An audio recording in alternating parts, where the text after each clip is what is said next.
धर्मगुरु शंकराचार्य ने कहा भाई देश को एक जोड़ना है। एक ही मास्टर कितना पढ़ाएगा, तो 4 उन्होंने स्कूल खोल दिया और चारों स्कूलों में एक एक मास्टर बैठा दिया। आप आदि गुरु जगत गुरु शंकराचार्य का नाम इतिहास में पढ़ते हो।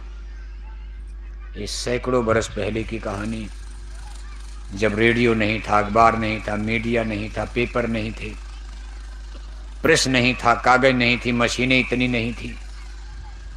जबानी पैदल चल करके इक्का तांगा चलते, उसी से नदियों पर, बड़े बड़े नदियों पर पुल नहीं थे, नाव के द्वारा चलना।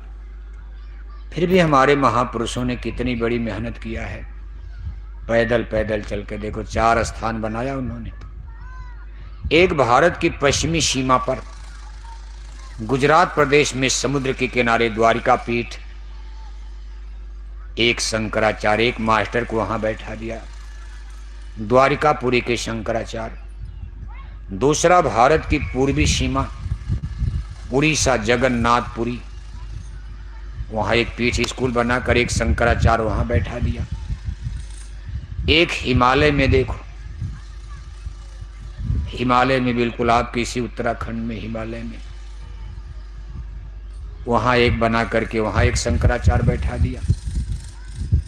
एक सुदूर दक्षिण भारत में वहां एक शंकराचार्य बैठा दिया, कोच्चिपुरम। कभी 4 लोग चारों कोने से घूम घूम कर शिक्षा देंगे।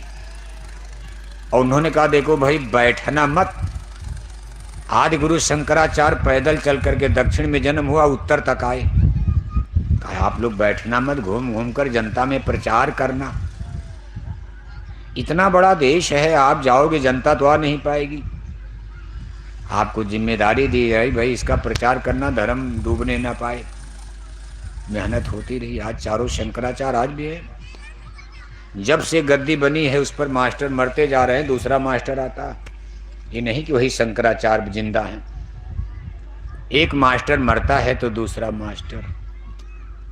ये चारों शंकराचार्य की गद्दी आज भी आबाद है। और इस पर सबसे बड़ी बात कि केवल ब्राह्मण ही बैठाए जाते हैं,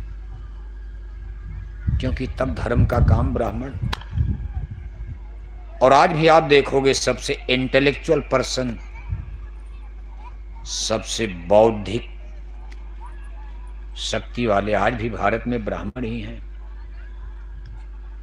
ब्राह्मण मान लो कितने भी नीचे गिर जाएं, लेकिन उनसे जब आप बात करोगे, मिलोगे, जुलोगे, उनके घर परिवार में उनका आचार विचार, बोली भाषा और जातियों से आपको अच्छी लगेगी। मान लो 2-4% की बात छोड़ो, रावण भी ब्राह्मण थे, लेकिन रावण धर्म के दुश्मन हो गए। ऐसे 2-4% अलग, लेकिन ब्राह्मण आज अपने हिंदुज्म में, हिंदू धर्म में, भारतीय समाज में ब्राह्मण आज भी इंटेलेक्चुअल सूझबूझ से काम करते हैं। और जातियां तो जल्दी लड़ाई झगड़ा में फंस जाती हैं। शराब कबाब पीना, झगड़ा झंझट करना। इनको कलेक्टर भी बना दिया जाए, जाके वहाँ फंस जाते हैं करप्शन में, भ्रष्टाचार में। मुख्यमंत्री बना दो तो जेल में चले जाते हैं। अपना घर नहीं संभाल पाओगे तो देश और दुनिया को क्या संभालोगे। सवाल ये नहीं कि किसको राजा बना, राजा कोई बन सकता प्रजातंत्र में। ज्ञान है तो मास्टर कोई बन सकता, लेकिन अंग्रेजी का ज्ञान हो गया, मास्टर साहब शराब पी रहे हैं।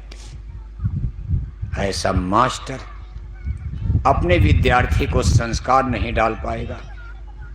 ठीक है, अंग्रेजी पढ़ लिया, मास्टर बन गया, लेकिन मास्टर ही शराब पीता है, स्कूल में बच्चों के सामने सिगरेट पीता, तो बच्चे उसका ज्ञान क्या हासिल करेंगे। अंग्रेजी तो सीखेंगे, लेकिन कहेंगे जब गुरुजी सिगरेट पी रहे तो हमको सिगरेट और शराब पीने में क्या हर्जा। इसलिए संस्कार बनाना जरूरी चीज है मनुष्य का।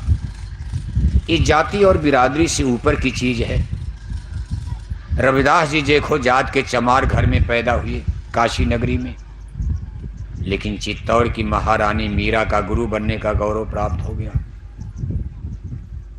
सिबरी